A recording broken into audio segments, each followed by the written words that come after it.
Tower Tycoon Palmer is the hidden Sinnoh super boss, ready to give you the in-game Tobias treatment by spamming legendaries and making you call him daddy, not dad. He crashed onto the scene claiming to be the dad of the bumbling fool Barry, then proceeded to drop a massive conker on Grotle's head, and it never won a battle again. Palmer isn't just another guy with a Dragonite, or just another dad who ran away. He is a champion-level trainer who was defeated by the scriptwriters not giving a flying buck about the Sinnoh battle frontier.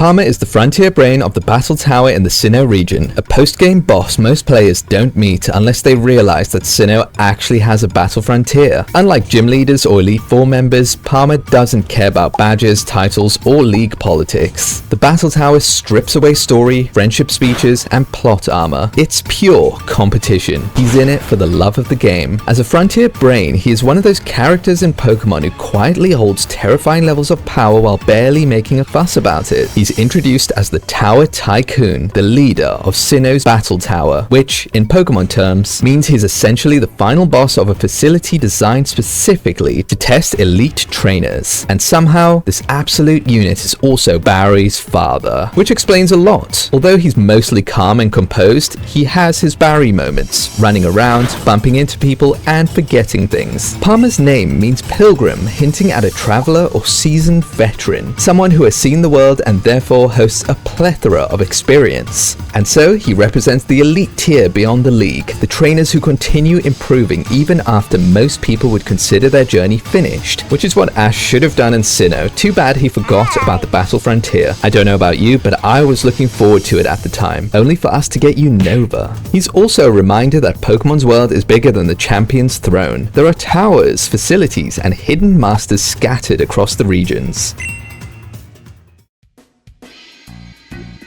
Palmer makes his debut by running straight into Barry, just like the games. Ash is like, wow, I've never seen my dad, and they go for a stroll together. Palmer gives his son some life advice on how the past creates the future, so you need to work hard in the present. But Barry doesn't understand a word, but it does sound wise, so there's that. The crew and Palmer walk to Twin Leaf Town, Palmer's hometown, for the festival, and he sends out his Dragonite to show off a bit.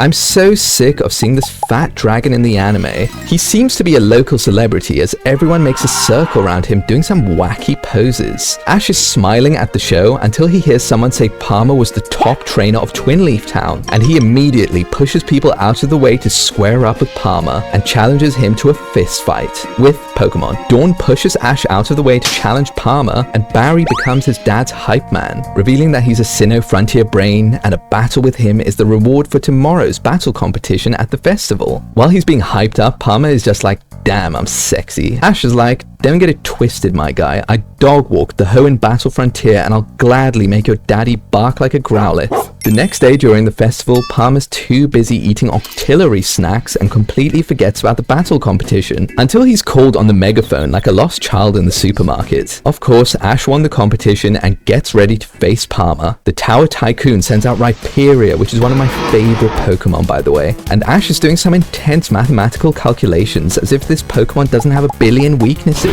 Ash finally decides to subscribe to my channel, which is what you should do if you've been enjoying the video so far. My current goal is 1350 by the end of the month, as I think we can get to 1400 with all of your amazing support. Ash actually has a decent plan of using speed to his advantage since Rhyperior is slow as hell. Then he says, screw that, go Grotle, and he kicks off things with an energy ball, which Rhyperior just tanks like nothing. Even Palmer says not bad, but still compares it to a cool breeze. Rhyperior uses Rock Polish, and it's a wrap for Ash. This guy takes off like Sonic, dodging Razor Leaves and traps Grotle in a very intimate sandstorm before blasting a rock wrecker in its face. Rhyperior gassed out because it skips cardio day, giving Grotle time to use Synthesis and Razor Leaf to disperse the sandstorm. They go head to head with Mega Horn versus Energy Ball, and Rhyperior shoves the Energy Ball right back in Grotle's big mouth, which somehow supercharges it. That's some next level BS. Grotle goes for Rock Climb to mess up the landscape, making it easier to dodge Rock Wrecker, and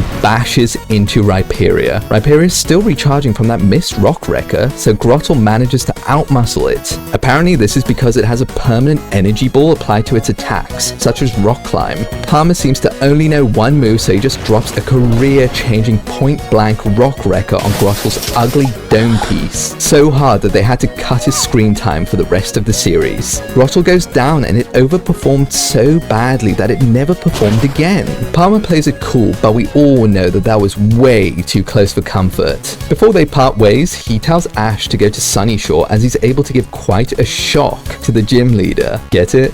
Shock?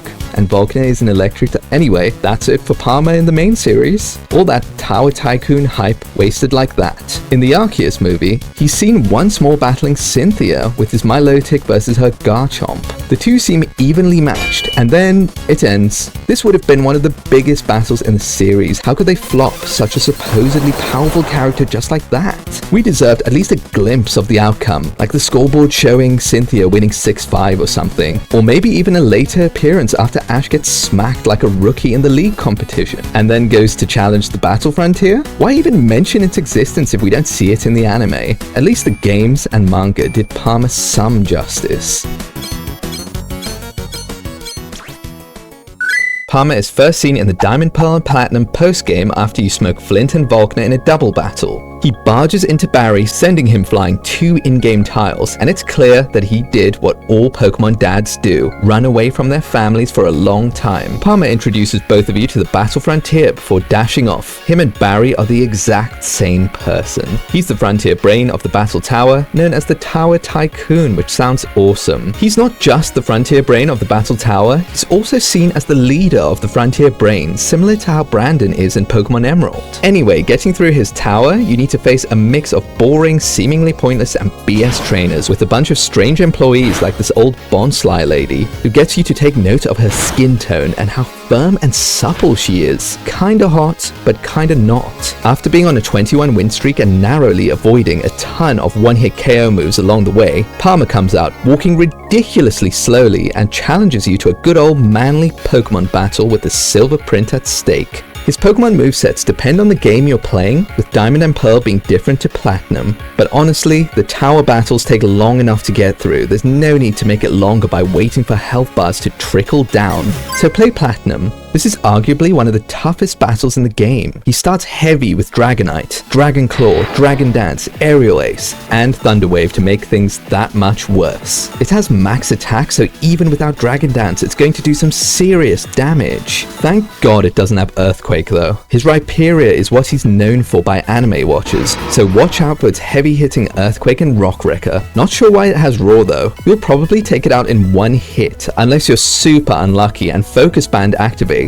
In that case, you deserve to lose for being that unlucky. Lastly, he has a Pokemon that seems to be everywhere, Milotic, which is the most annoying, bulky, but also extremely brain-draining Pokemon in the history of the games. I mean, come on, it's got Attract and Hypnosis, which never miss. Even firing off your best attacks feels like a task and a half when trying to take out this beautiful monster. I genuinely had to use some cheese strats to win this battle, and I was still one move away from losing. If you ever make it to a 49 win streak, firstly, you're a god. Secondly, Palmer will come out once again to challenge you with the gold print as a reward. This time, he uses the other half of his team, and you soon realize, oh, he was going easy on me for the silver print. He leads with Cresselia. I mean, this is some Tobias-esque stuff going on. It hits hard with Psychic, Ice Beam, and Signal Beam, so don't think you're getting slick by bringing a Dark type. But that's not the problem. The problem is the amount of hits it can take without going down. Oh yeah, and I forgot to mention, it has Moonlight and Leftovers. It's the queen of endurance, and it forces the endurance battle on you, which you're not going to win most of the time. Once that's done, a quick little Heatran comes out with Magma Storm, Flash Cannon, and Earth Power. Don't make it angry or it will explode on you. The best way to get rid of it is to one-shot it with a powerful ground move, is what I would have said if it didn't have a Focus Sash. Basically, you're guaranteed to take a slap.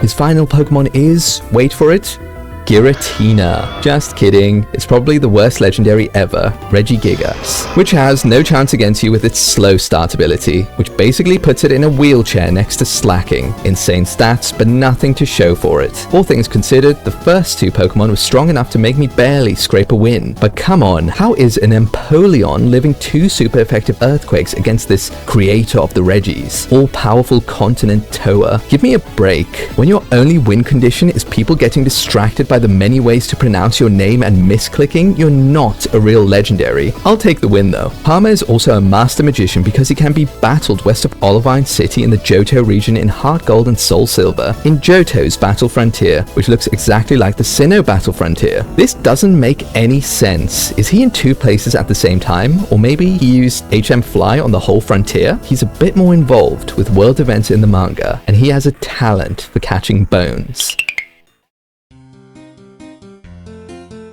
In the Pokemon Adventures manga Diamond and Pearl, Parma is having a meeting with the other Frontier Brains, and shortly after, almost gets walloped by a flying bone. It turns out to be his friend Riley. Yeah, who hasn't thrown giant bones at their friends? Riley asks for advice on his auraless camera machine. Parma says, yeah, not a clue mate, and passes the problem on to the other Frontier Brain Thornton. Later on, he watches Thornton lose to Platinum and cry like a little baby, so he consoles him by laughing right in his face and telling him to get over it. Then he quickly changes the topic to the curious case of the Battle Frontier's top-notch communication system malfunctioning. He uses his 400 IQ to conclude that another machine located in Stark Mountain that controls Pokemon is causing an interference. After Platinum picks up an easy Frontier Brain win against Argenta, Parma also observes this and is blown back by her main character Aura. So he decides to introduce her to the Aura King, Riley. Parma and Platinum get to know each other and talk about Barry. Parma blames himself for being a bad father, too busy battling to look after his kid. This seems to be a theme amongst Pokedads. Platinum is actually good friends with Pearl and reveals that Pearl says good things about him all the time, making the big guy blush. As thanks for the good news, he decides to treat his future daughter-in-law by taking her on a Cresselia ride to the Distortion World. She's like, what on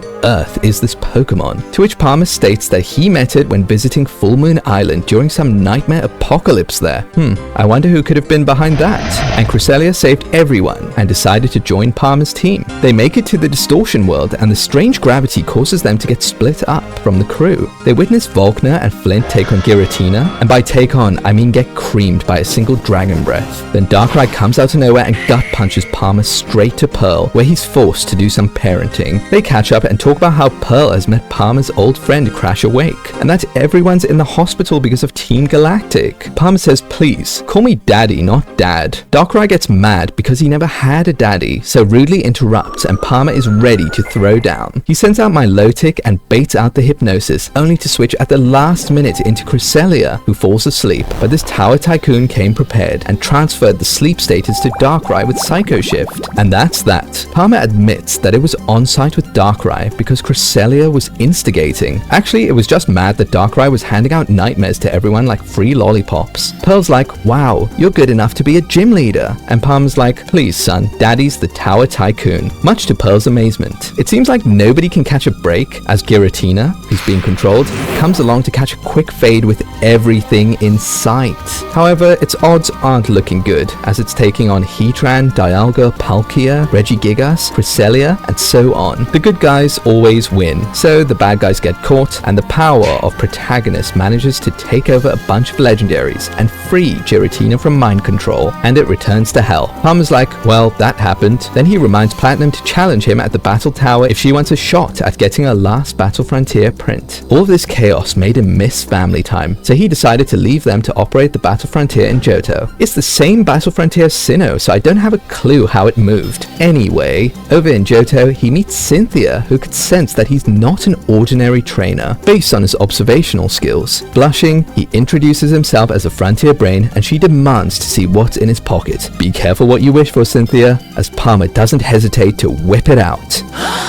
His Regigigas, that is. He reveals that he awakened it at Snowpoint Temple with the help of his friend Brandon, thanks to his Regirock, Regice, and Registeel. Furthermore, he wants to go back to Sinnoh and return it to the temple to rest, since Sinnoh is peaceful for now. Thanks everyone for watching. Don't forget to like and subscribe. Also comment your favorite moments of Parma. I thought it was a nice touch to have him interacting with Cynthia, while revealing that he is friends with the original Battle Frontier head, Brandon. I feel like the game and the manga came together nicely to build his character, although the anime could have done a lot more. See you all in the next one.